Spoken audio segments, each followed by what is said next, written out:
ইউনূস সাহেবকে, সরকারকে বলি, দেশকে যদি বাঁচাতে চান, ওই যে নির্বাচন হবে কিনা আমি জানি না, তবে আমি নির্বাচন চাই আপাত সময়ের জন্য, একটা সঠিক নির্বাচন। যে সময়ে তারেক রহমান সাহেবকে কথা দেওয়া হয়েছে, বিএনপিকে কথা দেওয়া হয়েছে, সেই সময়ের মধ্যে একটা নির্বাচন আপনি সঠিকভাবে করেন এবং মেজরিটি পার্টির হাতে আপনি দায়িত্ব হস্তান্তর করে সম্মান নিয়ে চলে যান।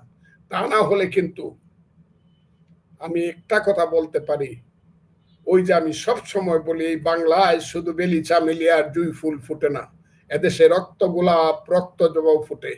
এদেশের জঙ্গলে শুধু কোকিল ডাকে না, এদেশের জঙ্গলে কিন্তু রয়্যাল বেঙ্গল টাইগারও ডাকে।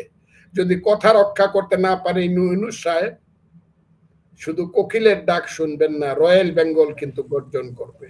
আর সেই রয়্যাল বেঙ্গল হলো মুক্তিযোদ্ধা এবং তাদের প্রজন্ম এখনো জীবিত আছে, তাদের গর্জন আমি আসুক শুনুক এই দেশে আমি চাই না, তবে তাদের আদর্শ থাকুক, বেঁচে থাকুক বাংলাদেশ, বেঁচে থাকুক বাংলাদেশের আদর্শ, এটা আমি চাই।